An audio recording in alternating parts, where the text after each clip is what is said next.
Malien assalamu alaikum anga foli be malien dem bela jele kilengele mali kono ani mali koka biye alamsa e septembre kalo kile 10 ani 7 san bafla ani mugono sujet belebele do bambulo bi no ye anga mali dongi de la bagne Sidiki Jabate ani Mama So ni bela jele ko amako Mama Sita iba fo aw yere be ba kala ma kile flani na u ba ko kele no ka réseau ni bien fambe lamini donc hukumu kono ngana belebele do bambulo an muso chesrilen do muso barakela badu n'ale tɔgɔ ye Kadiatou Fofana président du collectif des Amazones a ye o ɲɛmaa ye ni ma fili fana 2007 plateforme dɔ tun wulila an tɛ a banna a tun cɛsirilen do o fana la donc an y'ale wele ka na ale bɛ n kinibolo fɛ n baarakɛɲɔgɔn n'o ye Aïssatou Sanogo ye ale fana sigilen filɛ numanbolo fɛ ni ala sɔnna ma ni fɛn o fɛn sɔrɔla a fana da a b'a lase aw bɛɛ lajɛlen ma bi sujet in i b'a fɔ n y'a fɔ cogoya min na a bɛ Sidiki Jabate kan ani Mama Sita ni bɛɛ b'a kalama donc hukumu kɔnɔna la an bɛna video dɔ lajɛ video min n'a kɛra ka tɛmɛ kɔsani na ni video in banna ni ala sɔnna ma ni fɛn min bɔra la an bɛna a jɛrɛ malien den bɛɛ lajɛlen kulo kan ni ala sɔnna ma aw ni ne an ka jɛ ka ni video in lajɛ. C'est Ami Hamza Besso. D'habitude on fait des vidéos pour parler de politique. Mais je suis ici avec une jeune dame qui aurait été battue par un de nos artistes et avec Jim Junior également. Bonjour madame. Bonjour. Votre nom et prénom s'il vous plaît? Mariam So. Mariam So. Madame So, récemment on a appris que c'est Sidiki Jabate qui vous a battu. Est-ce vrai ou faux? Oui, c'est vrai. Donc vous confirmez que les images qui circulent sur les réseaux sociaux sont exactement de vous? Oui, ces photos, c'est vraiment moi. Donc, est-ce que ces images-là datent d'aujourd'hui ou bien ce sont des anciennes images? Non, c'est une ancienne image il y a un an de cela. Oui, il y a un an. Ça date de 1 an. De 1 an. Donc, ok. Donc, on aimerait savoir aussi, tout le monde voudrait savoir, allez-vous porter plainte ou bien allez-vous tout simplement pardonner à la personne en question? Vu que tout le monde essaye de me joindre, oui. On m'harcèle partout, on fait tout, on me demande tout le temps. Bon, j'ai juste décidé de porter plainte. Ok. Donc du coup, elle dit qu'elle va porter plainte devant les autorités compétentes. Moi, ainsi que Jim Junior, on va l'accompagner dans ce processus-là, Inch'Allah. Donc, Malien, il va falloir awere bora ka video ye cogoya min na Mama Sita a ɲiningara ko yala ale de ye ja min bɛ ka bɔ bi n'an filɛ wagati min na ko sisan muso min bananen don muso min tɔɲɔnen don ko yala ale don wa a ko awɔ k'ale don cɛ tilala k'a ɲininga tuguni ko fɛn in kɛra a mɛnna wa a yɛrɛ da ko a mɛnna k'a bɛ san 1 bɔ ko yala k'i bɛna Sidiki poursuivre judiciairement a ko k'a bɛna poursuivre judiciairement a donc a kɛra baara ye mais ni ala sɔnna ma ni min bɔra la aw bɛɛ bɛna bɔ a kalama. Kadija, salamu alaikum. Wa alaikum salam. Somɔgɔw bɛ di? Ba i yɛrɛ don? Baasi tɛ. Question damadɔ b'an bolo k'a tɛngu i la concernant l'affaire de Sidiki. Yan'an b'a daminɛ i ye président du collectif des Amazones donc n bɛ fɛ i k'i da don dɔɔni Amazone yɛrɛ ka woroli ye mun ye ani e yɛrɛ ka woroli ye mun ye Amazone kɔnɔ. Ok, ɲininkali diyara n ye. N bɛ ouverture média baarakɛla bɛɛ lajɛlen fo ka filɛli kɛ jɛkulu bɛɛ lajɛlen fo Mali kɔnɔ ani Mali kɔ kan bɛɛ ni ce i ka waati la. Ne ye Kadija Fofana ye, ne ye collectif des Amazones présidente ye. Collectif des Amazones ye jɛkulu min ni a créera musow ka hakɛ ani denmisɛnnakaw ka hakɛ o nɔfɛ. O tɛ dɔwɛrɛ ye, o tɛ i n'a fɔ cɛw mago tɛ hakɛ la mais i bɛ taa sɔrɔ ni jɛkulu fila ninnu i bɛ taa sɔrɔ couche vulnérable dɔw bɛ se ka k'u kan i n'a fɔ o n'a ɲɔgɔnna caman fo ka se u bɔnɛni na u ni ma. Donc anw ka jɛkulu in muso caman b'a kɔnɔ min tɛmɛna nin sira in fɛ. An b'u wele ko survivantes min tɛmɛna nin gɛlɛya ninnu fɛ fo ka na se bi ma f'olu yɛrɛ bɛ ka u tɔɲɔgɔnw dɛmɛ bi k'u bɔ gɛlɛya kɔnɔ. Donc Amazone ka laɲini tɛ dɔwɛrɛ ye ni anw y'a ye k'a fɔ ko bin kɛlen don adamaden bɛɛ mago bɛ a ka droit ka protéger a ka droit ka conserver. Donc ni bin kɛra o fɛn o fɛn kan a ka ca Ala fɛ ni an seko ye min ye k'a tigi dɛmɛ an b'a dɛmɛ. Non, ni ɲininkali diyara n ye kojugu. Aïchatou, ça va? Oui, ça va bien. Donc, il faut qu'il présente en la là. D'accord, je pense que Né t'a présenté là déjà. J'ai l'habitude de passer sur le plateau, mais tu vas passer plateau. Ou bien, donc, émission on fait à travers lui, c'est possible, mais Flalikala Bella Jalinfo. Donc, au Koni, au début même boulot. D'accord. Donc, ni kuma bibolo ka ñesin Kadira Fofana ma. Donc, sera bibolo. D'accord, merci beaucoup, Tchorno. Je pense que Kuma Bembolo, Kuma Chama Bembolo, avec ce genre d'affaires à Kuma Kachandoni. Donc, Kadija, si ça, ambi situation donc on situation minna ka gelen kosebe. Tchorno Boraki ni ngai Amazon ni fɛnw ɲɛfɔ an ɲɛna fɔlɔ. Maintenant, Sidiki ni Mama Sita ka ni affaire na sisan nɔ. Amazon mɔgɔ kelen do ka minɛ cogo di? Kɛlɛ jumɛn de bɛ aw bolo ni ko in yɛrɛ la fɔlɔ? Bon, an bɛ aw fo aw ka ɲininkali la, mais fɛn o fɛn n'i b'a a baara kɛ f'i ka ni hakili lajɛ. Fɛn tɛ anw bolo dalen bɛ fɛn min bɛɛ kisɛ kan, mais an y'a ye k'a fɔ kɔni maa minnu ye kunnafoniya ninnu diɲɛ kɔnɔ diɲɛ ma ka bɔ a kalama, an ma deli ka jiginnayɔrɔ sɔrɔ adamaden baara a tɛ dafa. Mais ne yɛrɛ kɔni personnellement n bɛ mɔgɔ caman ka fɛnw suit de loin, mais mɔgɔw bɛ ɲɔgɔn dɔn i b'a dɔn fana karisa n'a ye kuma ta n'a ye kuma sɛbɛn hali ni tiɲɛ t'a la i bɛ taa sɔrɔ a ni tiɲɛ bɔn bɛ ɲɔgɔn fɛ olu an yɛrɛ damaw bɛ ɲɔgɔn dɔn bɛɛ b'a dɔn k'a fɔ ko kunnafoni min dira ne tɛ se k'a fɔ tigitigi ko tiɲɛ don walima ko nkalon don, mais minnu y'a bila an ma deli ka bɔ u ka nkalontigɛba nɔ kan k'a fɔ ko u ye fɛn dɔ fɔ min tɛ tiɲɛ ye ko o bɛ an tigɛ o dalakan na. Bi an ka Amazon kɛlen bɛ ka wulikajɔ min kɛ fɔlɔ d'abord ne ni fɛn sugu kɛra an bɛ a lamɛn fɔlɔ, an ye observation kɛ, an y'an da de, an ye mɔgɔ caman lamɛn, an ye minnu yɛrɛ ye kunnafoniya di n'o ye Mali jolidenw ye, an ye a fɛn suit u ka page kan kosɛbɛ. En fait, fɛn dɔ de ye ne yɛrɛ pour moi a fɛn kun bɛ ka gérer ka ɲɛ parce que a bɛ ka gérer jusque là parce que pression kun bɛ ka la monter dɔɔni jusqu'au moment où ne ɲɛ b'a la traitement de l'information o de ye ne choqué, o de y'a to fana n nana kɛnɛ kan parce que an ka jamana kɔnɔ ni mi i kɔlɔsi i bɛ victime kɛ coupable ye ka coupable kɛ victime ye. Donc ni o baara sugu bɛ sen na wajibi don e min ka domaine don n'i bɛ se ka bɔ ka fɛn min recadrer i bɛ bɔ i b'a recadrer peut-être olu ye kunnafoniya labɔ mais u tɛna se ka bɔ k'u bɛ n'u sigi kɛnɛ kan k'a tɔ lase. Ne ta tɛ i n'a fɔ n bɛ Mama Sita in dɔn ne t'a dɔn ma deli k'a ye ni réseaux sociaux tɛ mais n bɛ Sidiki dɔn. Parce que ne ye Tomorobugu ka den, Sidiki ye Tomorobugu ka den, n ka mɔkɛ ka jeli a ka mɔkɛ, n fa ka jeli a fa ye, n yɛrɛ ka jeli a ye. Mais o tɛ sariya la, o tɛ ni sariya sɔsɔra o tɛ o la. F'an k'a faamu ko ni i m'i kɔlɔsi ni baara sugu minnu bɛ a lajɛla ka mɔgɔw lagosi n'a ye, ka mɔgɔ minnu b'a nin fɛn dénoncer k'u lagosi, ka victime yɛrɛ lagosi, an bɛ bɔ k'a fɔ olu de halte ay sabali parce que ni dɔ la ni m'i kɔlɔsi i bɛ se k'a tigi pousser yɛrɛ a k'a yɛrɛ faga e t'a dɔn ani fardeau min bɛ yaala la i t'a dɔn ani secret lourd min bɛ yaala la donc mɔgɔ caman bɛ yen muso caman bɛ yen u tɛ sɔn k'a fɔ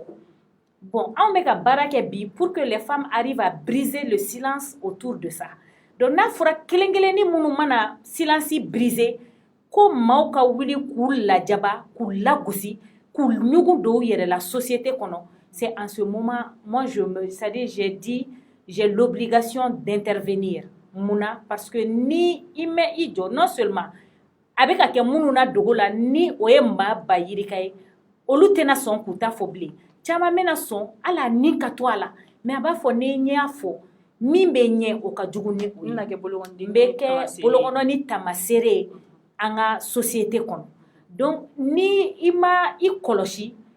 i bɛ taa sɔrɔ hali e yɛrɛ min bɛ kuma la i dɔgɔmuso dɔ b'a situation na a tɛ se ka bɔ k'a fɔ e denmuso dɔ bɛ se ka k'a situation na a tɛ se ka bɔ k'a fɔ i kɔrɔmuso bɛ se ka k'a situation na a tɛ se ka bɔ k'a fɔ bon ni maa minnu bɔra ni i y'olu lagosi k'u lajaba k'u ɲugun dɔw yɛrɛ la a ka ca ala fɛ non seulement i bɛ se k'a pousser a ka fɛn dɔ k'a yɛrɛ la a ka kɛ denkɛrɛfɛ wa minnu fana b'a situation na i bɛ kɛ sababu ye olu fana tɛ se k'u ta fɔ wa minnu fana bɛ k'a waleya kɛ n kan bɛ de façon générale e bɛ kɛ sababu ye k'olu fana la encourager u ka waleya cɛjugu la dibi la. D'accord. Sisan nɔ ni y'a faamuya sisan nɔ aw bɛ ka nin histoire in ta ni basigi ye aw bɛ ka ta ni hakilisigi ye walasa k'aw bolo da kisɛ kan parce que mɔgɔ caman fana bɛ yen nɔ an ka internet u b'u k'u yɛrɛ ɲininka fɔlɔ vu que aw ye collectif des amazones aw bɛ bɔ aw bɛ ni kɛlɛ kɛ aw bɛ musow défend sisan nɔ maintenant nin ka in na spécifiquement on se demande maintenant collectif mɔgɔw bɛna kɛ cogo di. Ok, collectif mɔgɔw bɛna kɛ cogo di o tɛ problème ye déjà an y'a ɲini fɔlɔ ka don en contact avec minnu yɛrɛ ye information bila parce que i tɛ se ka pan olu kunna maa tɛ se ka i toro kunnadiya kan ka ɲina sababu kɔ minnu ye information bila fɔlɔ an y'a ɲini ka don en contact avec eux ka ɲini k'a dɔn fɔlɔ en tout cas k'a f'u ye fɔlɔ an bɛna ale pour recadrer les choses mais certainement on va revenir vers eux pour que k'a dɔn hali bi tigi parce que an ta tɛ na kɛ dibila baara ye an ta tɛ dibila kɛlɛ ye anw bɛna ta bɛna kɛ kɛnɛ kan de bon n'i bɛ taa fɛn o fɛn na kɛnɛ kan i b'i jija i ka arme nécessaire ka k'i bolo o ye mun ye i ka fɛn preuve a k'a fɔ ko danganiya nin fɛn a danganiya bɛ n bolo an b'i jija i ka baara kɛ ni o ye donc anw bɛ don olu kan fɔlɔ k'olu ɲininka après ka sɔrɔ ka contacti ta déjà n y'a CNDH le Conseil national des droits de l'homme ye olu bɛna certainement k'u ɲɛsin nin ko in ma parce que déjà u yɛrɛ fana bɛ fɛ ka victime ka fɛn contacti sɔrɔ donc olu ye fɛn ye fɛn minnu fana bɛ an fana bɛɛ sanfɛ droit de l'homme ko la donc sisan an bɛ ka taa ni o sira minnu ye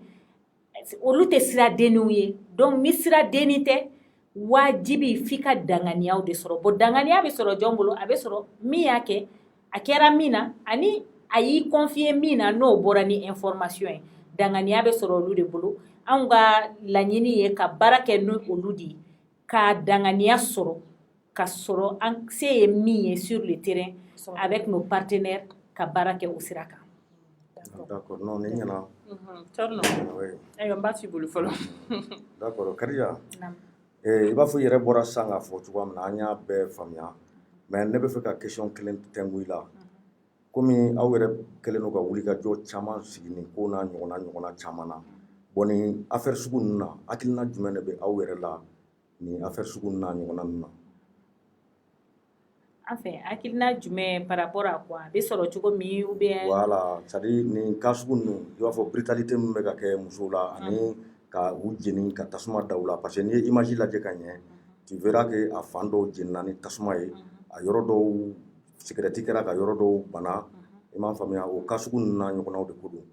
donc o hakilina jumɛn bɛ a ka groupe Amazone mɔgɔw bolo ka ɲɛsin maliyɛnw ma. Non, bon, olu ye fɛn d'abord je préfère que ka segin fɔlɔ dɔɔni ka na kɔfɛ an ka kuma fɛnw kan fɛn minnu bɛ se ka mɔgɔ dɔw pousser yɛrɛ ka ni acte ninnu poser parce que c'est important. Moi, je ne veux pas me limiter aux faits divers. Kana dɔrɔn ka kuma dɔɔni n'a ka muso o dɔrɔn tɛ parce que le sujet est très sérieux, c'est très sensible. Il y a des hommes et des femmes qui ont dédié leur vie à ça pour que kani combat de kɛ. Donc anti mɔgɔ kelen ko tɛ et puis an tɛ yan mɔgɔ juguya la mais maa o maa n'i ko k'i bɛ nin waleya cɛjugu kɛ i b'an sɔrɔ i ka sira kan i b'a dɔn fana k'a fɔ k'i tɛ fanga ni san cɛ i tɛ sariya ni san cɛ bɛɛ bɛ sariya duguma de n'i kɛra maa o maa ye donc ni fɛn ninnu f'an k'a faamu fɔlɔ ko an ka éducation cogoyaw f'a ka falen parce que i bɛ taa sɔrɔ an ka duw kɔnɔ généralement an b'an digi kosɛbɛ musomanin na ni cɛmanin o ye jumɛn ye fɔlɔ éducation taabolo la i bɛ taa sɔrɔ ne b'a fɔ n'an ka minɛnɔgɔ ko denmusomanin ma n'an ka yɔrɔ furan n'an ka tobili kɛ n'an ka dara fɛnsɛ fininɔgɔw labɔ en fait i bɛ ka denmusomanin préparer k'a kɛ sini muso ɲuman ye k'a kɛ sini dɔ ka furumuso ɲuman ye k'a kɛ sini dɔ ba ɲuman ye maintenant est-ce que i bɛ k'o ɲɔgɔnna kɛ ka den cɛmanni fana préparer wa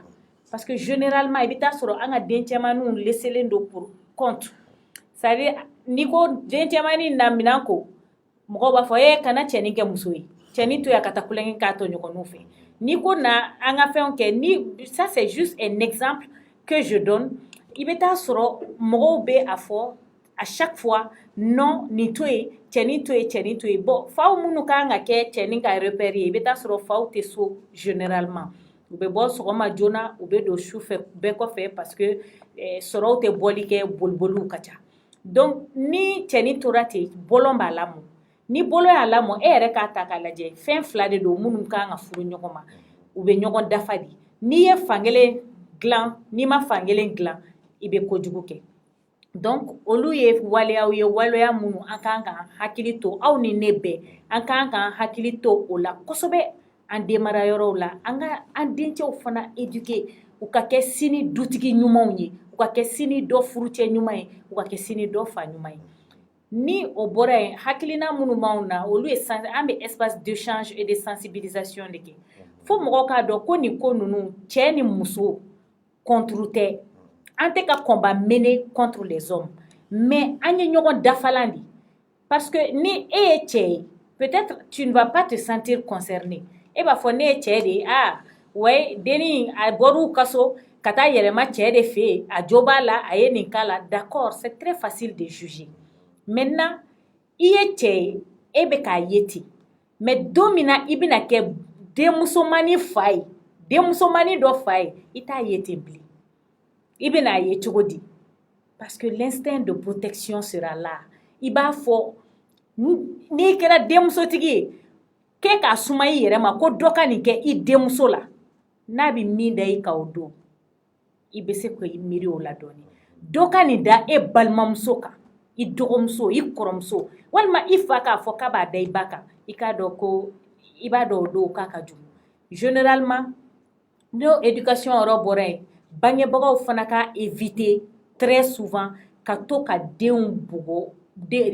musow bugɔ u denw ɲɛna il faut éviter ça parce qu'on est en train de former ou de fabriquer des criminels en puissance i t'a dɔn i bɛ ka fɛn fɛn kɛ den b'a mara de n'a y'a mara a bɛ baara kɛ n'a ye ka taga ɲɛfɛ n'a kɔrɔbayara a bɛ k'a kɔnɔ k'o de ye normal ye wa ale fana bɛ o sira kelen de taama donc an bɛ an ɲɛsin nin fɛn minnu ma an bɛ espace d'échange et de sensibilisation kɛ mais o fana kɔfɛ an bɛ an jɔ muso ninnu ye fana mun na parce que aujourd'hui là ne bɛ dabali bɛ ban mɔgɔ minnu b'a fɔ ne tɛ comme je l'ai dit la fille là Mamacita je ne connais ni d'Adam ni d'Ève n t'a dɔn mais min bɛ n dabali ban mɔgɔ minnu b'a fɔ ko munna a bɛ nin bɛɛ accepter munna a tɛ se ka a yɛrɛ ɲini wa munna a bɛ don nin da sugu fɛ munna c'est à dire munna ka ca mais l'être humain est tellement complexe n'an m'an kɔlɔsi comme je l'ai dit i bɛ ne tɛ juger n tɛ se k'a fɔ nin de ye victime ye nin de ye coupable ye mais ni m'i kɔlɔsi i bɛ victime kɛ coupable ye ka coupable kɛ victime ye. Oui Kadija i ka nin kuma in na a bɛ n bila ka question dɔ poser kunna parce que an b'a ye k'a fɔ ni musow bɛ ka maltraiter très généralement n t'a dɔn fɛ de don wa ou bien siran de don wa u bɛ bugɔ kuma bɛɛ u bɛ maltraiter sugu bɛɛ la parce que maltraitance sugu ka ca ça peut être verbal ça peut être psychologique a ko ka ca trop donc i bɛ se ka to nin na san 1 san 2 san fo san 1000 yirika e de mɔgɔ bɛ ka maltraiter e de bɛ ka maltraiter don dɔ la fo a dɔw bɛ bugɔ an b'a ye f'u bɛ sa ou bien a bɛ se ka kɛ marifaw ni fɛnw bɛ ci u la donc ne bɛ se k'an yɛrɛ ɲininka ne bɛ n yɛrɛ ɲininka et puis ne bɛ e ɲininka sisan komi e b'a domaine kɔnɔ kosɛbɛ i ka kɛlɛ de don mɔgɔ bɛ se ka nin mara cogo di ka sɔrɔ i ma bɔ ka taa plainte déposer i ma bɔ ka taa fɔ i fa ɲɛna i ma bɔ ka taa fɔ i kɔrɔ ɲɛna genre c'est comme si a bɛ kɛ problème psychologique de i la wa ou bien mun de b'a to i tɛ se ka bɔ ka fɛn k'i yɛrɛ. Bon o ɲininkali fana c'est très pertinent. C'est pertinent parce que mɔgɔw b'a essayer ka nin situation sugu dédramatiser de ni o justificatif ninnu de u bɛ nin question sugu de poser pour justifier l'acte posé par le bourreau c'est-à-dire mɔgɔ jugu min ye fɛn jugu waleya jugu ta u b'a ka acte justifier ne nin de mais f'a k'a faamu k'a fɔ ko mɔgɔ ala ka bɛɛ kisi dépendance affectivement ni dépendant mɔgɔ la affectivement c'est très difficile i ka se k'i ban a ka ko ma bamanankan na an bɛ se k'a fɔ ko jarabiya jarabi dɔrɔn tɛ dɛ c'est-à-dire a bɛ se ka kɛ dépendance affective ye an b'a fɔ ni nin tɛ n tɛ balo an b'a fɔ a ma ko fasan jarabi parce que a bɛ se c'est-à-dire ni i jarabira mɔgɔ la ka c'est-à-dire a tigi bɛ min k'i la fɔlɔ bamanankan ma nɔgɔn tuma dɔw la a bɛ min k'i la c'est-à-dire d'abord dans une relation a tigi b'a essayer fɔlɔ ka to k'i rabaisser a b'a essayer i confiance peut-être i bɛ taa sɔrɔ a bɛ kɛ muso minnu na muso ɲumanw don a vu au premier coup d'œil n'i y'u ye i b'a fɔ non ni non mais a tigi b'i lajigin de k'i rabaisser f'i bɛ ɲinɛ i ka personnalité kɔ i bɛ tigɛ i yɛrɛ la i bɛ tigɛ i yɛrɛ la il deviendra en ce moment le centre de son monde, de ton monde, le nombril de ton monde. C'est-à-dire, et ka diɲɛnatigɛ bɛna munumunu autour de lui. Ale dɔrɔn, il n'y a que lui qui compte. Et donc, n'o dépendance affective y'i sɔrɔ, a ka gɛlɛn karamɔgɔmuso i ka se k'i bɔ a bolo. Bon, dɔ wɛrɛ fana bɛ yen, c'est-à-dire, parce que généralement, ces personnes-là sont sous l'emprise de leur bourreau. I bɛ taa sɔrɔ maa min kelen don k'u bila u bɛ relation kɔnɔ olu yɛrɛ bolo k'u bɛ relation kɔnɔ mais tigi kunkolo la mɔgɔ min kelen don k'e bila nin situation na ale ta tɛ relation c'est comme n'i y'a ka esclave de e y'a ka jɔnmuso de c'est-à-dire il te fait faire ce qu'il veut ni min ka d'a ye i b'o kɛ ni min man d'a ye n'i m'o kɛ a b'i bugɔ n'a y'i bugɔ fana a bɛ tila k'a f'i ye ko n b'i fɛ de o de la n y'i bugɔ kelen. Wa a b'a f'i ye fana i maɲi de o de c'est-à-dire i ye fɛn min kɛ a man ɲɛ donc toi-même au lieu de te dire non je ne mérite pas ça tu vas te dire non c'est parce qu'il m'aime beaucoup non c'est parce que ne de maɲi donc ne maɲi tu te remets en cause e bɛ to k'i yɛrɛ de jalaki alors que jalaki tɛ e ye dɛ jalaki y'ale de donc ni mɔgɔ min b'o kɔnɔ ni mɔgɔw m'i dɛmɛ i bɛ sɔn k'i da de fɛn caman kan vous savez nin ta bɔra Mama Sita, au kaka bora, à Darakeneka. Mais des milliers de femmes, aujourd'hui, des milliers de femmes vivent dans le plus grand silence, dans le plus grand anonymat. Ou be dien kono, ou be mali kono ya, mais ou be niye olu ka quotidien di. Ni munu ta kera fagali, an miri be jigula, an bo olu tafu. Munu ta mana bo, munu mana chansi soro. U ta ka bɔ ka diɲɛ minɛ an miiri bɛ jigin o la an b'u ta fɔ mais mɔgɔ caman de bɛ yen min bɛ nin kɔnɔ n'i ye statistiques lajɛ Mali kɔnɔ 10 sur 10 femmes 8 ont été violentées munna violence physique bɛ yen violence verbale bɛ yen violence psychologique bɛ yen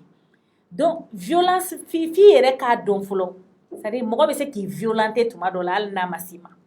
kelen. Donc jango i bɛ mɔgɔ min fɛ ne fɛ ni siran fana farala ɲɔgɔn kan ka mélanger fo a tigi ka kɛ demi-dieu ye e bolo et puis la personne très généralement n'a ye nin k'i la a bɛ to ka fɛn dɔ de miroiter i ye o miroiter a bɛ fɛn jumɛn miroiter soit a bɛ to ka i cadeau k'i ye après soit a b'a f'i ye n bɛ nin furu c'est-à-dire i bɛ taa sɔrɔ peut-être e jigi dalen bɛ furu kan e b'a fɔ n bɛ nin de fɛ n bɛ fɛ ka furu nin ma a bɛ to k'o miroiter mais ne bɛ fɛ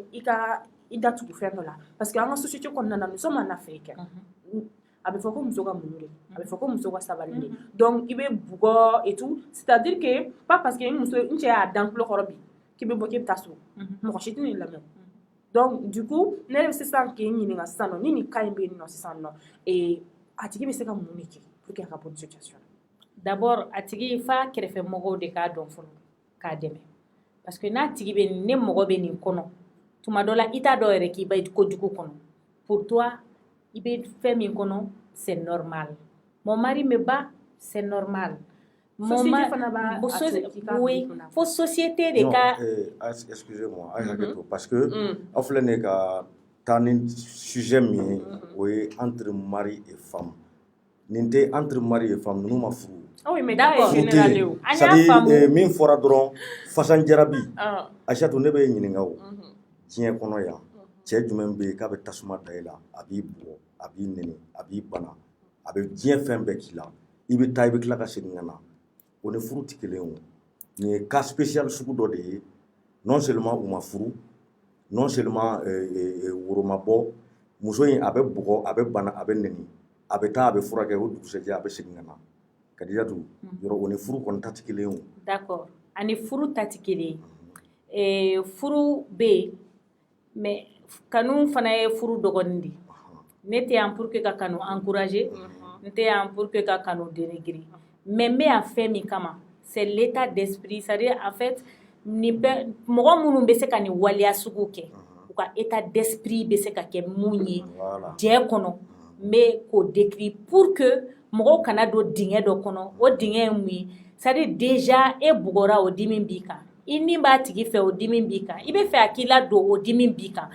n'a fɔra ko bɛɛ bɛ k'i da de fɛn min kan e sera ka se ka bɔ k'i ta fɔ o fɔlen kɔ o ka kɛ ɲangini bere ye k'e bugɔ n'o o bere ne c'est-à-dire ne ka problème bɛ o yɔrɔ de la ne tɛ fɛ mɔgɔ minnu bɛ courage sɔrɔ ka bɔ ka na affronter le regard des autres affronter le regard de notre société ka n'i sigi ka i ka nin ɲɛfɔ ni gɛlɛya de ye ne sɔrɔ parce que ala ka lajarabi cogo ka ca lajarabi cogo ka ca kojugu bɛɛ bɛ tɛmɛ ni épreuve dɔw ye dans la vie ni dɔw y'u ta figi i b'a fɔ ko han i b'i da waga o don an fɛn fɛn bɛ yan an bɛɛ tɛmɛna ni épreuve dɔ ye minnu tɛ yan minnu bɛ k'a lajɛ bɛɛ bɛ tɛmɛ ni épreuve dɔ ye wa épreuve dɔ bɛ bɛɛ kɔnɔ c'est à dire généralement n'i ye nin fɔ yɛrɛ cɛ minnu fana degunnen don u musow fɛ olu fana b'a fɔ pourquoi aw bɛ muso dɔrɔn de ta fɔ aw tɛ an cɛw ka degun fɔ généralement c'est comme ça parce que c'est humain c'est un réflexe qui est là a bɛ sin ka bɔ ten mun na parce que u fana b'o degun de kɔnɔ et souhaiterait qu'on en parle parce que muso yɛrɛ bɛ se k'a ta fɔ bi imaginez muso yɛrɛ bɛ se k'u ta fɔ hali ni cɛ ye donc pour revenir à ce que vous avez dit d'accord ninnu bɛ kanu de kɔnɔ mais kanu ne ka problème tɛ yen mun yira ɲɔgɔn na n t'a fɔ k'a ye fara n ka problème tɛ furu fana yɔrɔ la n ka problème bɛ yɔrɔ min na comment un être humain si seulement si a y'a kɛ comment un être humain peut se permettre de traiter un autre être humain comment un homme cɛ bɛ se k'a fɔ cogo di k'i bɛ muso traiter tan ka muso farisogo kɛ souffre-douleur ye ne ka problème bɛ o yɔrɔ de la anw ka kɛlɛ situelen don o yɔrɔ de la nous on ne regarde pas ta religion on ne regarde pas si tu es saine ou si tu ne l'es pas parce que personne n'est sain on ne regarde pas si tu es bobo, si tu es kakolo, si tu es mianga, ça nous importe peu. C'est pourquoi je n'ai même pas aimé le fait qu'on ait accentué, c'est-à-dire je n'ai amadjanye k'a fɔ ko mɔgɔw yɛrɛ k'a fɔ muso ni deni ye guinéen ye, deni ye, mais peu importe son ethnie, c'est-à-dire peu importe son pays d'origine, peu importe sa nationalité, ça ne nous regarde pas. Ce qui nous regarde, c'est ce qu'on lui a fait subir. Mi kera la, est-ce que a kera la wa? A yɛrɛ ko ko awa kera la, jɔn y'a kɛ, a ko ko Sidiki de y'a kɛ. Est-ce que l'o sariya bɛ Sidiki yamaruya ka nin k'a la wa? Anw ka kɛlɛ bɛ o yɔrɔ de la. O sariya tɛ yen. D'accord, problème t'a la. Sisan kɔni ne bɔra kɔni ne y'a faamuya sa n t'a dɔn ne i ye faamuyaliba sɔrɔ a la donc je pense que an ka internautes fana ye faamuyaliba sɔrɔ maintenant n bɛ segin ka na n kɔ dɔɔni ni problème nin bɛ yen nɔ ka ban déjà combat bɛ yen nɔ combat bɛ ka kɛ sisan nɔ donc Kadija n bɛ fɛ sisan nɔ i ka directive di musow ma ou bien i ka directive di cɛw ma u bɛ se ka bɔ nin kɔnɔ cogoya di aw kɛlen don ka fɛɛrɛ jumɛn de tigɛ min b'a to tiɲɛ yɛrɛ la nin n'a ɲɔgɔnnaw bɛ se ka dɔgɔya. Ok, d'abord n ye n datugu espace d'échange et de sensibilisation na. O la beaucoup plus an bɛ fɛ cɛw de ka caya o kɛnɛ kan ka tɛmɛ muso kan parce que généralement c'est les femmes qui sont battues donc a ka d'an ye an balimakɛw de ka caya o kɛnɛ kan parce que ne musow yɛrɛ dama taar'u sigi k'u ka kuma fɔ ɲɔgɔn ye ka taa so ça aura quel effet? Ça n'aura pas d'effet mais ni an n'an balimakɛw y'an bolo di ɲɔgɔn ma ka combat kɛ ça aura de l'effet kelen fila numéro bɛ yen numéro vert bɛ yen 80 333 80 331 au numéro nounou généralement peut-être victime yɛrɛ tɛna se ka a fɔ ko a bɛ weleli k'a la mais maa min e ɲɛ b'a la ni ɲɔgɔn waleya bɛ ka kɛ waleya cɛjugu bɛ ka kɛ dɔ den na tiɲɛ na a ka kan i ka nin numéro ninnu retenir i sigilen dɔrɔn hali ne yɛrɛ min affiché numéro wele peut-être que i bɛ se ka vie dɔ sauver bon an y'a fɔ fana mara ka segin so o bɛ cɛ concerné o bɛ muso concerné mara ka segin so parce que ni an ko an b'an ta bɛɛ fili k'a bɛɛ kɛ walita ye an laban bɛ kɛ dɔnbagalafili ye bon fɔlɔ a bɛ fɔ an ye fana de i da to a kuma la ko muso k'i k'i muɲu k'o de la k'i den bɛ barika o de bɛ fɔ ko muɲu ye jumɛn ye k'a sɔn i ka bugɔ dɔw yɛrɛ siya dɔw yɛrɛ bɛ yen n'i bɛ furu ye u bɛ gɛɲɛ da i ka kɔɲɔminan kan ka t'i di i cɛ ma a bɛ kɛ kita mara la u bɛ gɛɲɛ da i ka kɔɲɔminan kan ka t'i di i cɛ ma c'est-à-dire c'est tellement profond tout ça là et n'a fɔra ko e k'i muɲu ne bolo an ka sira dɔw jɛngɛnna kabini sanfɛ parce que généralement ne yɛrɛ fɛ ne ka kodɔnbaliya hakili la parce que an tɛ bɛrɛ dɔn n ka denmisɛnniya hakili la maa min fanga b'a la o de kan ka éduquer ni muɲu ye maa min se b'ale de ye fanga b'ale de la dans un couple o de kan ka éduquer ni muɲu ye munna parce que ne fanga tɛ ne la ne ni ko k'an bɛ baari cɛ yan sisan an bɛ baari cɛ mais an k'a cɛ kɛ nka ni ko ne de ma ko ne ka n muɲu ne ni nin ko an bɛ kɛlɛ kɛ e k'an k'i ɲɛsin jɔn ma k'a tigi ka sabali ko non ça c'est un réflexe ne cɛ ni muso bɛ kɛlɛ la kɛnɛ ma mɔgɔw bɛ na u b'u ɲɛsin cɛ de ma e yɛrɛ cɛtɔ i bɛ se ka nin kɛ cogo non ni dabila sabali i kɛlɛkɛ ɲɔgɔn tɛ muso ye o ka kan ka kɛ hali an ka du de kɔnɔ hali du kɔnɔ cɛ ka kan ka la inciter a ka sabali muso ka kan ka sabali tiɲɛ don ne tɛ se k'o bɔ yen dɛ muso ka kan ka muɲu tiɲɛ don mais ka muɲu violence k'i bugo ne bolo dɔrɔn maa min kan ka k'i lakanabaga ye o ye furu ta yɔrɔ ye parce que furu la o ye lakana de cɛ kan k'i protéger de la main qui doit te protéger ne doit pas être celle qui te ôte la vie ni celle qui donne des coups sur ton corps ni celle qui laisse des traces sur ton corps comment a man ka kɛ e bugɔbaga ye a man ka kɛ i ni bɔbaga ye ni o ye furu ye an b'o fɔ furu ɲɔgɔnma ye jango e yɛrɛ min ma woro bɔ i ma takula bɔ i ma sɔgɔsɔgɔ bɔnbɔn bɔ non très sérieusement furu o bɛ f'i ye kuma tɛ mɔgɔ min ma sɔgɔsɔgɔ bɔnbɔn bɔ c'est-à-dire ce n'est pas parce que quelqu'un mɔgɔ dɔ jarabili la a dépendre de la affectivement ne t'a fɔ yɛrɛ financièrement parce que olu bɛɛ ye ka mɔgɔw lajigin de k'u lanɔgɔ mais affectivement mais e k'a fɔ k'i b'o tigi traiter ten tu te prends pour qui i yɛrɛ ye jɔn de ye e bɛ k'i yɛrɛ filɛ mun ye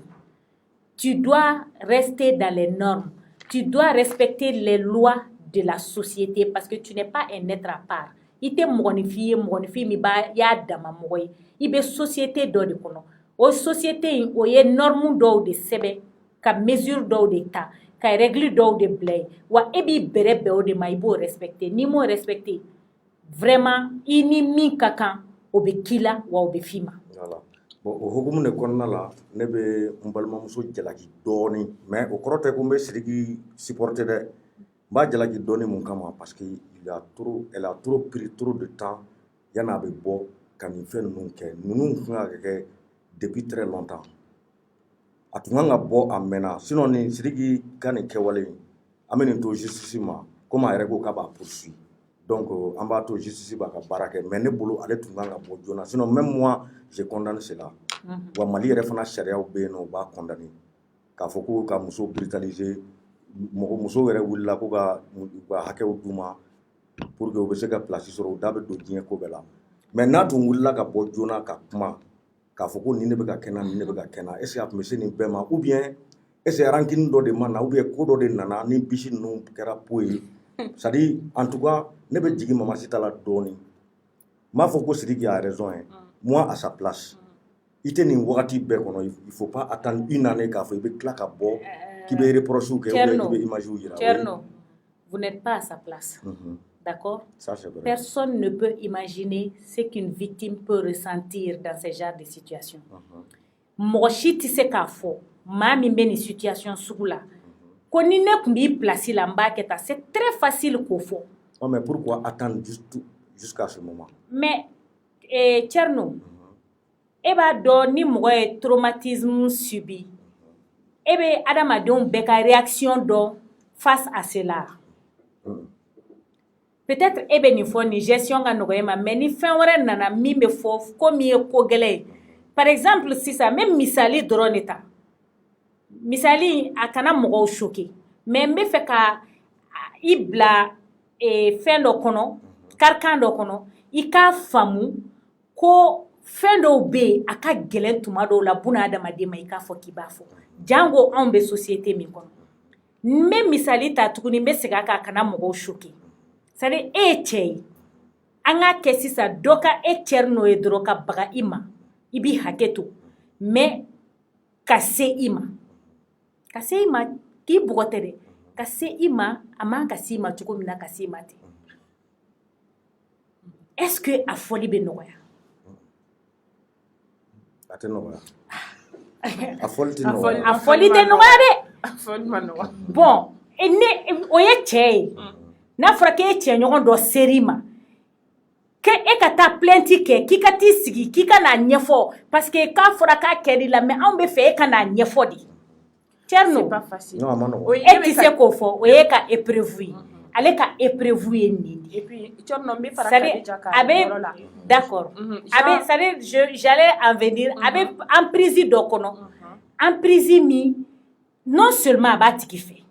u bɛ ɲɔgɔn bolo. C'est-à-dire, an kana fɔ tout le temps ko fɛn bɛɛ ye. C'est-à-dire, il faut aussi étudier l'état psychologique de la personne. A bɛ situation jumɛn na bi? Mun de y'a bila nin situation in kɔnɔ? Et puis Mali kɔnɔ, charia bɛ mun fɔ? Délai de prescription ni i violentera, délai de prescription bɛ ban san 3 de.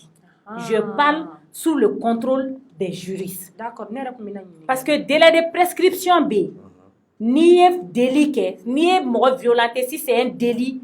délai de prescription ye san 3 de. Munna san 3 bɛ di? Parce que loi bɛ tuma dɔ la a bɛ nin bɛɛ ta en compte. Peut-être que a kɛr'i la tuma min na, ton état d'esprit, c'est-à-dire tu es sous l'emprise de la personne. Tu te dis que ouais, c'est parce que c'est moi qui ai fauté. Et bien tout là, mais don de la fin de dobe na be déclic provoqué chez toi. Non est déclic provoqué chez toi. I be na ye ka fo ah ne kume ni ko in kono ja ne mena nyere kadi. I be wuli, i be se katika plainte ke. Délai de prescription est sans sabadi.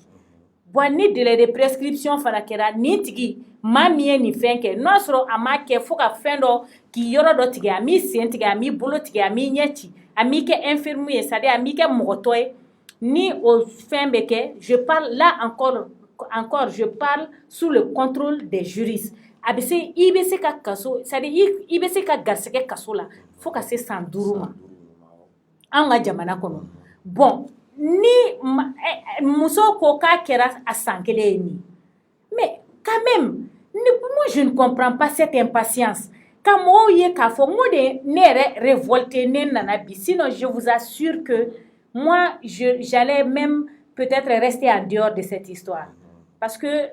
kow ka ca dans notre société mais le fait que mɔgɔw bɛ k'a fɔ pourquoi maintenant mais pourquoi pas maintenant.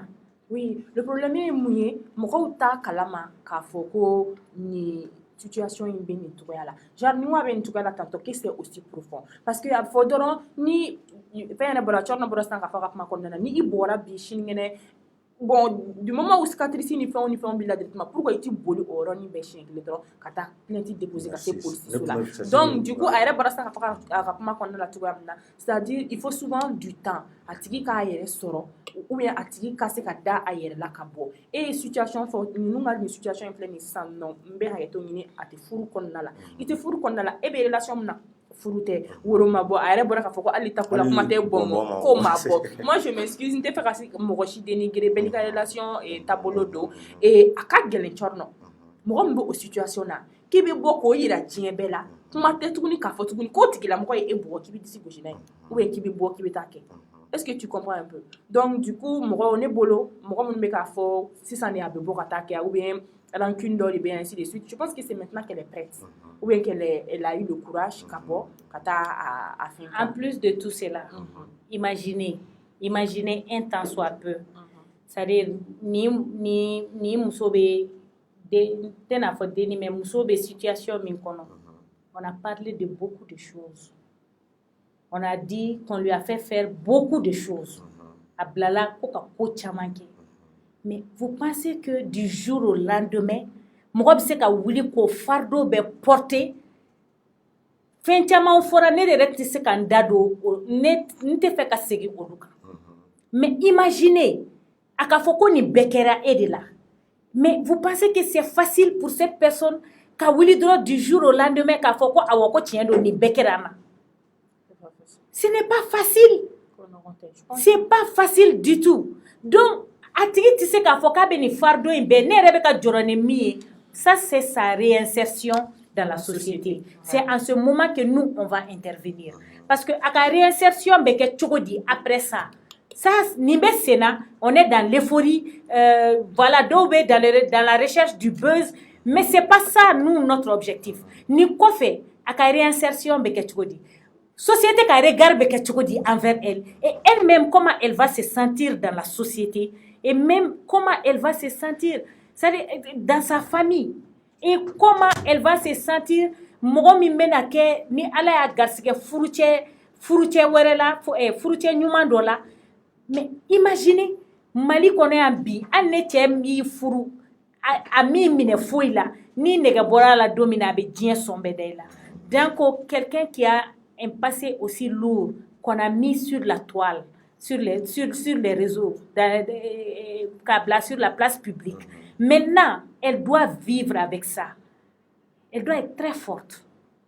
Elle doit vivre avec ça. Ni imo deme, ni ma kɛ o dɛmɛbagaw fɛ.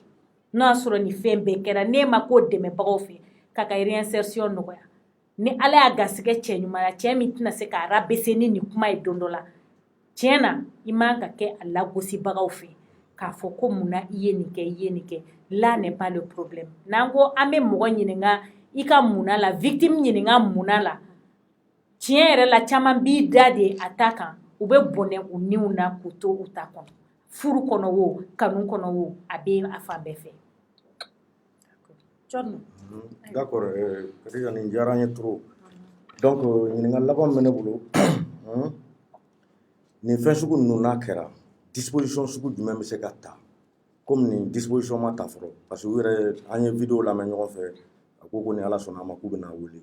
donc e bɛ se ka weleda jumɛn bila ka se u ma ou bien disposition sugu jumɛn bɛ se ka ta nin cas sugu ninnu ni ɲɔgɔnna wɛrɛ kana kɛ ou bien hali n'a kɛra mun de bɛ se ka kɛ k'a dankari. Ok, ne yɛrɛ bolo fɛn min bɛ se ka mɔgɔw dissuader fɔlɔ c'est-à-dire janni an bɛ se dissuasion ma fɔlɔ il faut sensibiliser il faut beaucoup sensibiliser il faut éduquer nos enfants franchement. Mais éducation o bɛ musow de bolo. Bon o de ye fili ye ko bɛɛ tiɲɛna yen di c'est vrai. Mais muso de ye sokɔnɔmɔgɔ ye éducation kɔni o ye muso. Bi in na muso tɛ muso f'e fana k'a faamu ko musow fana tɛ sokɔnɔ bilen. Awɔ parce que nasɔngɔ tɛ e bɛ min di o tɛ bɔli kɛ ne fana bɛ bɔ n bɛ taa dɔ ɲini n bɛ na ne ni e an b'a dafa donc problème bɛ yen de il faut que cɛw fana kana fɔ k'u b'u reposer musow kan dɔrɔn ka rôle de gentil di u yɛrɛ ma ka rôle de méchanti di ba ma ba ninnu yɛrɛ ka kɔrɔfɔli tuma dɔ la yɛrɛ tɔ ka jɛ donc faut faw k'a dɔn ko ils ont un rôle prépondérant à jouer dans l'éducation des enfants. K'a fɔ ko muso de ye mara ye musow de ta ye non mara ye aw fila de furu kɛra aw fila ye cogo min den sɔrɔla aw fila cogo min u ka lamɔ ye aw fila de fana ye ten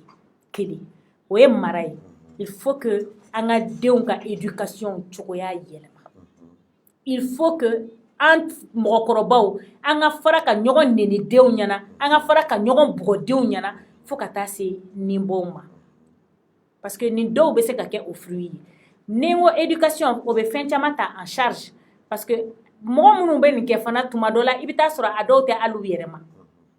i bɛ taa sɔrɔ dɔw bɛ excitant ta i bɛ taa sɔrɔ dɔw bɛ fɛn caman kɛ i tɛ se ka min bɛ imaginer donc tout ça je mets tout ça dans le cadre de l'éducation ok maintenant éducation mana bɔ il faut beaucoup sensibiliser il faut continuer à sensibiliser il faut que musow yɛrɛ ka nin combat porteli dabila cɛw de k'a porter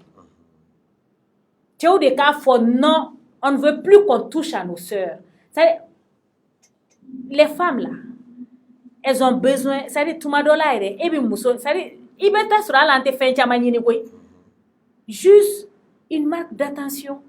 i bɛ taa sɔrɔ ne ye n kunkolo dilan ou bien n ye n ka musɔrɔ siri a ka di n ye dɔrɔn kɔkɔ i k'a fɔ dɔrɔn ah mais i parla bi de Kadija mais attention n tɛna se ka bɔ bi han n'a y'o fɔ hali n'a bɔra ka taa ka si ka na 4 heures du matin o b'a sɔrɔ ne b'o yɛlɛ musɛmusɛnnin na donc on a besoin d'être éduqué même sexuellement et même être préparé à la vie de mariage k'an éduquer dans ce sens an ka konu dɔw diya don ɲɔgɔn na ka konu dɔw to ɲɔgɔn ta la ka ɲɔgɔn diya don ɲɔgɔn na parce que la vie est éphémère a bɛ tɛmɛ i n'a fɔ k'a ma deli ka kɛ ni sensibilisation fana tɛmɛna ka bɔ yen il faut des mesures dissuasives cogo di k'a fɔ ko i ye nin ko kɛ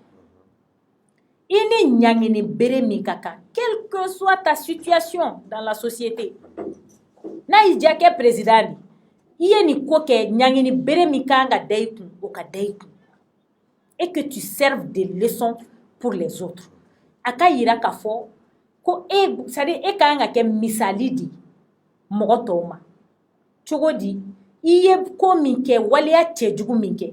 encore moins si cela s'avère que Sidiki ye nin kɛ lui il a une dimension internationale donc aujourd'hui là ale kan ka nin combat sugu de porter sur le plan international bi na a kan ka kɛ nin ambassadeur di ale kan ka nin combat de porter k'a fɔ je me bats contre les violences faites aux femmes et il verra les retombées mais a man ka sɔn fiyewu a ka accuser ko nin fɛn n ye dɛmɛbaga dɔw yɛrɛ mankan mɛn ko wa k'a ko k'a delila k'a bugɔ ko mais ko bolo dɔrɔn de kari la mais j'ai dit mais j'ai dit mais ne m'a mɛn a yɛrɛ da non parce que il n'a pas encore réagi et jusque là moi j'attends sa réaction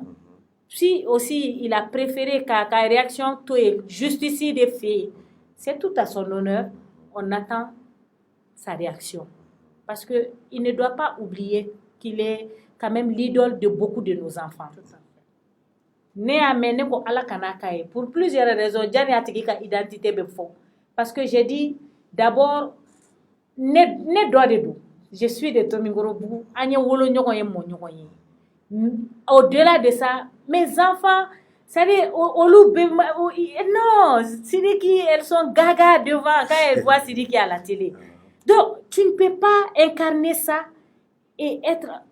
en tout cas, être accusé d'un tel acte de barbarie. Ça n'honore personne. Ça ne nous honore pas. Et moi, je n'ai rien contre sa personne. Je suis d'ailleurs plus proche de lui que de la fille. Mais, ni tien be boulé, agnere kunka, en bafou. Parce que tien est tien di, badin fente. Donc, des mesures dissuasives doivent être prises. K'a tigi a ɲangi ani ɲangini min ka kan fo a yɛrɛ ka content f'a k'a fɔ ko a tiɲɛ yɛrɛ la nin fusayara ne ma et après cela ces personnes aussi ont besoin d'être traitées mɔgɔ minnu bɛ nin kɛ qui prennent plaisir à faire du mal là bana de don a dɔw man kɛnɛ di et u man kɛnɛ u kan ka juge yɛrɛ de kan ka ordonner a ka taa furakɛ a tigi ka t'i furakɛ wa a ka to fana ka segin ka na jaabi di psychologue min bɛ k'a tigi suit o tigi k'a fɔ f'o tigi k'a fɔ don min k'a kɛnɛyara parce que n'o ma kɛ même si nin ko in ne nin datuguna ou bien ni sen dara nin kan n'i ko n sɔn ma ko n bila kɛnɛma n'i ma bɔ ka taa sɛgɛrɛ a bɛ koko ta ka don ka n'i sɛgɛrɛ n'a ye koko ta ka don ben ça veut dire que nous sommes tous en danger et même nos enfants sont tous en danger. En ce moment, toi-même, tu deviens un danger et pour toi-même et pour la société.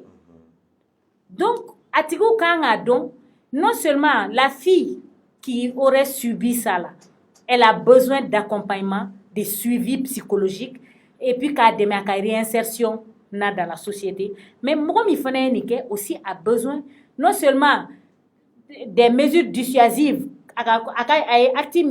il doit répondre de ça devant la justice, mais quand il faut fraquer. Parce que ni fade, ni banade, en ce moment tu deviens un psychopathe. Oui, mais Kadija Menali, il faut un donc à faire quand même malikono. Et c'est des cas nous mais qui est bora comme na avec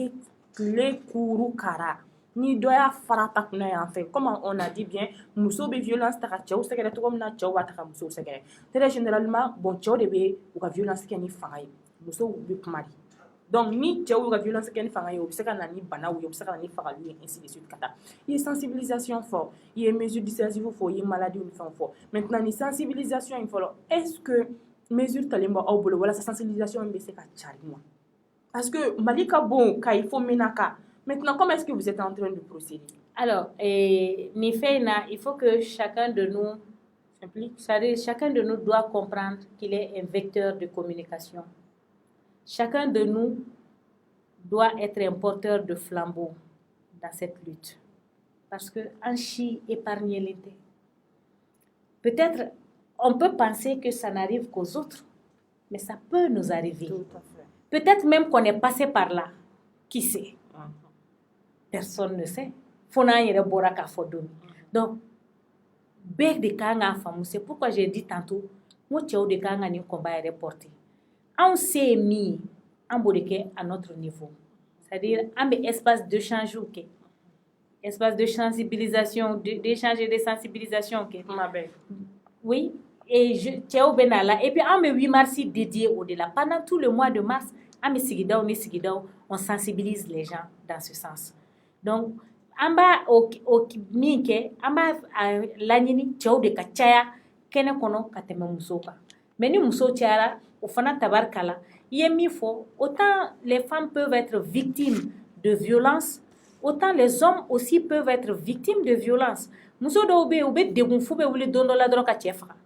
Do be tiere ma fen kula fana ko afora dro ko kele ko muso were bena na fana be wuli dro ube jikalan boy ka ube o fen doke. Donc no offense goubé, c'est des deux côtés. Maintenant, il sait qu'à fois que je ne me sens pas concernée par ça. Que tu sois homme ou femme, ni combat et combat. Féministe ou pas, parce que ni dar il est drôle. Que tu es féministe. Eh, nous ne devons faire qu'un mousseau la brouti, ou nous ne n'allons d'eau, coube mousseau ka froussa. Non. Au sein du collectif des Amazones, Agne Froudama Mintouan Moussa. Pour ne pas dire que peut-être on m'a fait ça. Donc ben na foube caché, on m'a fait un fourou kassa. Parce que tiens ni ke ou ni ke. On a fait on a pour parler au commission d'obé composée d'imams, de griots, ani de personnes âgées. On me au lieu de yini tumado là. Parce que na nyere tara peut-être ni tiens on y a c'est ka jo ne kadija yenya là. Mais ni almami ni yoro la manga et Bouba almami Fogindo qui est vraiment engagé avec nous. Donc ni almami ni Djeliba ni mokoroba do dara nyonga kata kuma fe akacha ala fe obe ibe sonka koto olutala o ya nga société tagabulu. Mais anga famuka be de kanga ni combat porté parce que personne n'est à l'abri. Tout le monde peut être victime de violence partout et à tout moment. Hein? Tout le monde peut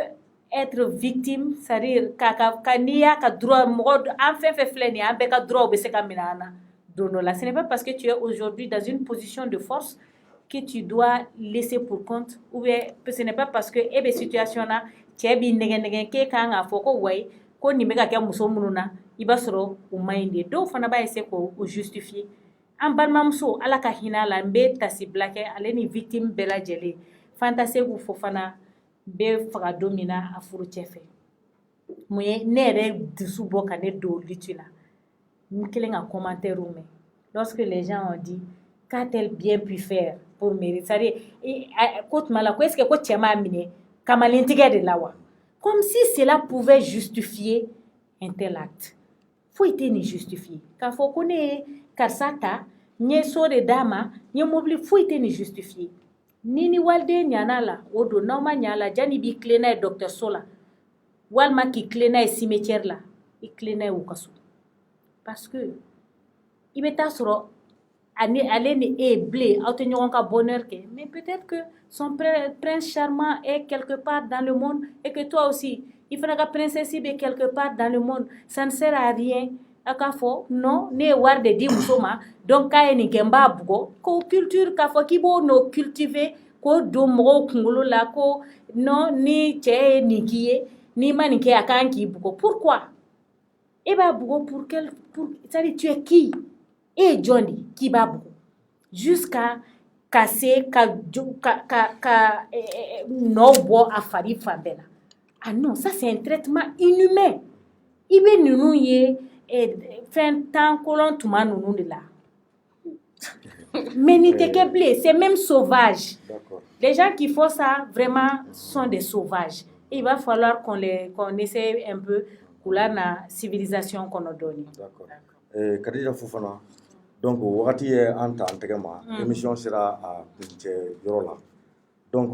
kumakan laban min b'i bolo ani yanni bɛ kumakan laban fɔ fana ne bɛna ɲininka komi yɛrɛ président du collectif des Amazones est-ce que aw bɛna muso in yɔrɔ ɲini k'a ye pour que ka se k'a dɛmɛ ani kumakan laban b'i bolo ka se maliyɛnw ma. Ok, kumakan laban ça c'est trop hein. Ala ka an si jɛya hali bi mais kuma kuncɛ kuma la kumakan laban de b'a kɔnɔ quoi je veux dire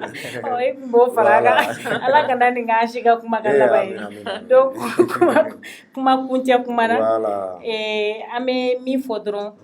o ye hali bi k'a fɔ mɔgɔw ye an ka sabali parce que an kana fɔ tuma dɔ la ko mɔgɔw bɛ situation dɔw kɔnɔ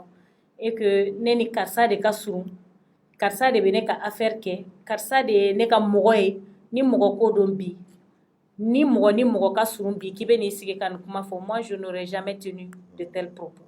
très sérieusement je vous le dis mɔgɔ minnu bɛ n dɔn u b'a dɔn de quoi je parle mais mɔgɔ ko tɛ f'an ka b'o kɔnɔ c'est à dire an k'a faamu ko muso ani e aw bɛɛ ye nimafɛnw de n'aw tugura ɲɔgɔn kɔ en toute responsabilité parce que dans ce cas comme aw ko furu tɛ mais furu don furu tɛ o parce que a ka caman bɛ furu kɔnɔ c'est pourquoi on est obligé ka tɛmɛ n'o fana ye n'aw tugura ɲɔgɔn kɔ n'aw ma ɲɛ a la aw bɛ ɲɔgɔn nabila bonya ni karama kɔnɔ a ma se i k'a fɔ k'i bɛ waliden dɔ bɔnɛ a nin na parce que min kɛra tan a tigi tun bɛ se ka sa peut-être Ala de m'a nin gulo i la n'o tɛ a tun bɛ se ka sa i bolo i bɛ tɔgɔ sɔrɔ à jamais i b'i yɛrɛ ka vie détruire i y'ale ka vie détruire i y'a somɔgɔw ka vie détruire i y'i somɔgɔw ka vie détruire nin tɛ mɔgɔ la bi donc an ka ɲɔgɔn dɛmɛ fana n'an ye ɲɔgɔn ye difficulté kɔnɔ an ka ɲɔgɔn dɛmɛ ka ɲɔgɔn bɔ a kɔnɔ o ka fisa an k'a fɔ k'an bɛ n'an jɔ dɔrɔn derrière nos téléphones ka na fɔ k'an bɛ mɔgɔw dénigrer k'u ka imagew dénigrer k'u tiɲɛ i bɛ taa sɔrɔ a tigi ye balimatigi ye dentigi don cɛtigi don jamatigi don e bɛ taa kuma dɔ fɔ i tɛ hali a porter dan dɔn an k'o olu éviter donc ni anw kɛlen don ka fɛn min labɛn an bɛ toujours n y'a fɔ cogo min na page min y'a bila n'o ye Mali joliden an tɛna pan olu kunna parce que n'u mago b'an na sur le terrain n'o y'a sɔrɔ nin ko in kɔni k'a kɛra de anw bɛ danganiyaw ɲini ka baara kɛ n'a ye fo k'a s'a dan na on l'a fait dans le passé et je ne vois pas ce qui nous empêcherait de le faire aujourd'hui encore an tɛna da olu dɔrɔn ma an bɛ CNDH an b'an kunda o fana kan parce que violation des droits de l'homme de ye nin ye donc an b'an kunda o fana kan o fana bɛ u fanga ni anw parce que olu fana bɛ sanfɛ de kosɛbɛ donc n'an y'an taara an solonna don olu fana la a ka ca Ala fɛ fɛn caman bɛ nin ko in na a bɛ se ka ɲɛnabɔ kosɛbɛ donc bakuruba la o de tun ye nin ye ka hakɛto ɲini mɔgɔw fɛ fana parce que n'an donna minnu gasila kuma kɔnɔ an bɛ hakɛto ɲini u fɛ donc ni ne tun ye ne fɛla ye bi ka na fɔ nin fɛn ye. D'accord. An ka foli bɛ maliyɛnw bɛɛ lajɛlen ye aw bɛɛ ni ce aw ka kulomajɔ la j'espère que mɔgɔ caman sera ka faamuyalita sɔrɔ ani ka hakilina caman sɔrɔ donc ni min bɔra a hukumu tɔ la ni Ala sɔnna a ma ni Ala ye Thierno fari nɔgɔya n'a nana a bɛna a tɔ bɛɛ décrypter aw ye merci à toutes et à tous Ala ka siɲɛ wɛrɛ yira an na merci beaucoup.